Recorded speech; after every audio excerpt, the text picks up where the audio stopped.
Hi అండి. మీ అందరికీ కూడా నేను ఆథర్‌గా 'సీక్రెట్ బుక్' నుంచి, 'ఫైర్ బుక్' నుంచి, 'అమ్మా నాన్న జీనియస్' ఈ పుస్తకాలని చాలా మందికి ఉపయోగపడినాయి. ఇప్పటికీ కూడా మార్కెట్‌లో ఉండడం చాలా సంతోషం. అయితే నేను తర్వాత బిజినెస్ కోచ్‌గా లెవెల్ 6 లీడర్‌షిప్ అని ఒక ఆర్గనైజేషనల్ కల్చర్ ఎలా బిల్డ్ చేయాలి, లేదా ఒక మొమెంటమ్ ఎలా బిల్డ్ చేయాలి. So I worked with entrepreneurs, I worked with multinational companies in creating organisational culture. అయితే నెక్స్ట్ 1 డికేడ్ ఎలా ఉండబోతుంది అంటే ఇప్పుడే మనం చూస్తూ ఉన్నాం చాట్ జీపీటీ ఇవన్నీ ఆర్టిఫిషియల్ ఇంటెలిజెన్స్ ఎంటర్ అవ్వడం. అలాగే Y2K ఎంటర్ అయినప్పుడు దాని తర్వాత ఎన్ని ఆపర్చునిటీస్ తీసుకొచ్చింది చూసాం. ఐటీ ఇండస్ట్రీ ఎలాగా మన యూత్కి, మన యొక్క మిడిల్ క్లాస్ ఫ్యామిలీస్ని అప్లిఫ్ట్ చేసింది కూడా మనం చూసాం. ఇది ఈ coming decade artificial intelligence will bring definitely lot of opportunities for everybody. అయితే నా బాధ అంటే ఏంటంటే మనకి ఇప్పుడు న్యూ ఎడ్యుకేషన్ పాలసీ వచ్చింది, సిలబస్ మారింది. అయితే కోవిడ్ తర్వాత ఏ స్కూల్తో మాట్లాడినా, ఎవరితో మాట్లాడినా parents and teachers have lost the control over students. అంటే ఒక రకంగా ఇది మంచి పరిణామం. అంటే పిల్లలకి తమ స్వీయ నియంత్రణ ఉంటే పర్వాలేదు, కానీ ఈవేళ wifi is freely available and everybody has mobile. Security reason ద్వారా ఇవ్వడం, లేకపోతే ఆన్లైన్ క్లాసెస్ ద్వారా ఇవ్వడం, ఇప్పుడు అందరికీ అది ఒక 6వ వేళగా ఉన్నది అది.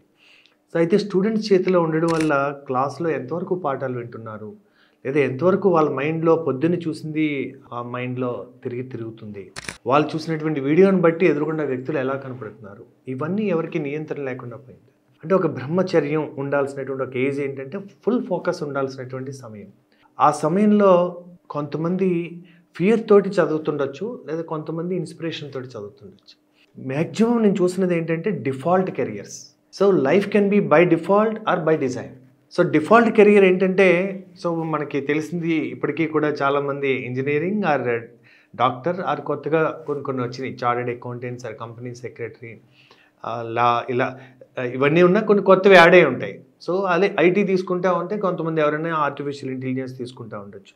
కానీ బయట దేనికి డిమాండ్ ఉందని దాన్ని బట్టి తీసుకోవడం తప్ప మనం ఫస్ట్ చిరకాల నుంచి కూడా అసలు ఆ పిల్లవాడికి లేకపోతే ఆ చైల్డ్కి ఏ టాలెంట్ ఉంది అని సైకోమెట్రిక్ టెస్ట్ ఇంకా పూర్తిగా గవర్నమెంట్ కొంతవరకు ఎఫర్ట్ పెట్టినా కూడా ఇప్పటికీ పూర్తి అవగాహన నాకు కనపడట్లేదు. అందుకని 10th క్లాస్ అప్పుడు, ఇంటర్మీడియట్ అప్పుడు ఏం చూస్ చేసుకోవాలని ఒక సీట్ దొరకకపోతే ఇంకో సీట్ తీసుకుంటారు. అందులో మళ్ళీ తర్వాత కూడా ఒక స్ట్రీమ్ దొరకకపోతే ఇంకొకటి, ఒక బ్రాంచ్ దొరకకపోతే ఇంకొకటి. అంటే ఈ రకమైనటువంటి కెరియర్ చూస్ చేసుకోవడం వల్ల డిమాండ్లో ఉన్నప్పుడు ప్రతి ఒక్కరికి కూడా చిన్న కోర్స్ చేసి అప్గ్రేడ్ అవ్వడం వల్ల అందరూ సాఫ్ట్వేర్లో బతికట్టారు. కానీ ఇప్పుడు నెక్స్ట్ 1 డికేడ్ ఎలా ఉండబోతుందని చూస్తే ఒక రకంగా దేశం ఒక మంచి టైం అండేది.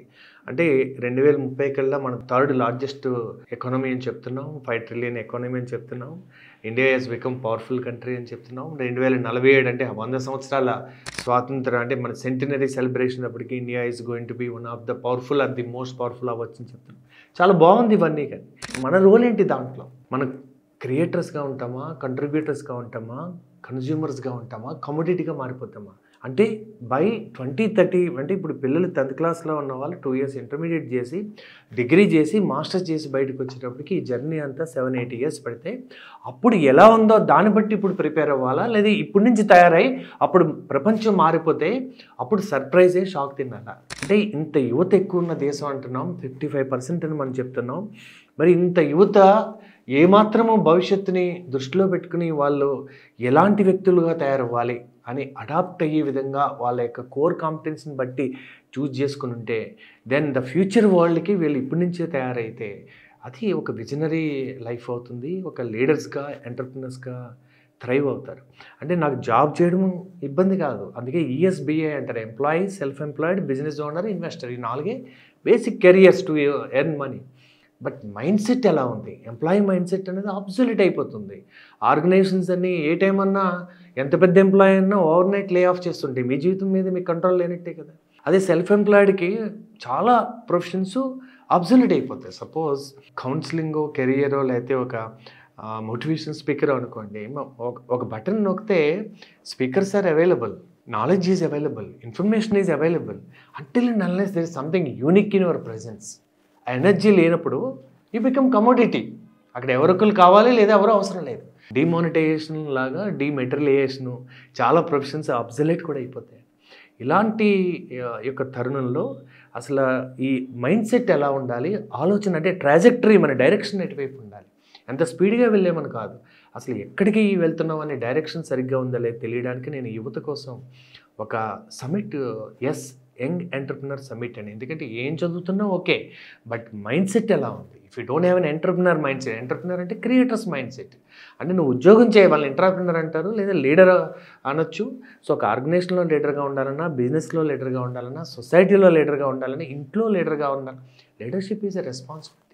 లీడర్షిప్ అంటే ఈ లీడర్షిప్ని దాటి ఒక ఎంటర్ప్రినర్ అంటే ఉద్యమకారుడు. ఉద్యమకారుడు అంటే ఏదో ఒక ఒక కారణం, అంటే ప్రాబ్లం ఉంది, దానికి ఒక సొల్యూషను, దానికి ఒక పరిష్కారము, దానికి ఒక అవసరాన్ని తీర్చడం, ఒక యూనిక్గా, ఒక అతి తక్కువగా, అతి ఈజీగా ఆ సొల్యూషన్ తీర్చగలిగితే ఈ బికమ్స్ అన్ ఎంటర్ప్రినర్. అలాంటి దాని మీద ఉద్యమిస్తే అతను ఉద్యమి అంటారు. అందుకే మనకి ఎంటర్ప్రినర్కి udyami.com అని గవర్నమెంట్, udyami.org gov.in కూడా వెబ్సైట్స్ ఉన్నాయి. అంటే ఒక ఉద్యమకారుడిలాగా ఉండాలి. ఒక లైఫ్ని ఎలా ఉపయోగించుకోవాలని తెలియడం కోసం నేను ద బెస్ట్ పీపుల్ తీసుకొచ్చి నేను ఒక డే సమిట్ నేను కండక్ట్ చేయడానికి ఎస్ సమిట్ అని చేస్తున్నాను. పేరెంట్స్ కానీ, స్టూడెంట్స్ కానీ, ఎనీబడి, యంగ్ ఎంటర్ప్రినర్ సమిట్ అంటే ఏజ్తో సంబంధం లేదండి. If you're young at heart you can attend. Teachers can attend, students can attend, parents can attend, anybody can attend. So this one I want to do in May. So approximate date is about May 18th. And if you feel that there's definitely a need for such summits, so మన మాటలు ఒక seed కింద పనిచేయాలండి. అంటే విత్తనాలు వేసుకుంటే వెళ్తే అవి ఎక్కడ మొలకెత్తుందో తెలియదు, కానీ అసలు విత్తనాలు వేయకపోతే అది దైవాధనం అయిపోతుంది. అందుకని we want to put that effort. దాని తర్వాత నెక్స్ట్ ఎలాగో ఒక కమ్యూనిటీ లాగా ఎలా టచ్లో ఉండొచ్చు. సో మా ఇంటెన్షన్ ఇది. So if you feel these summits are useful and ఇది మీ పిల్లల కోసం, మీకోసం అని అనుకుంటే కనుక తప్పకుండా మీరు కామెంట్ బాక్స్లో పెట్టండి. So definitely I want to do this as a most effective, influential and inspiring summit for everybody. Thank you so much and look forward for your response.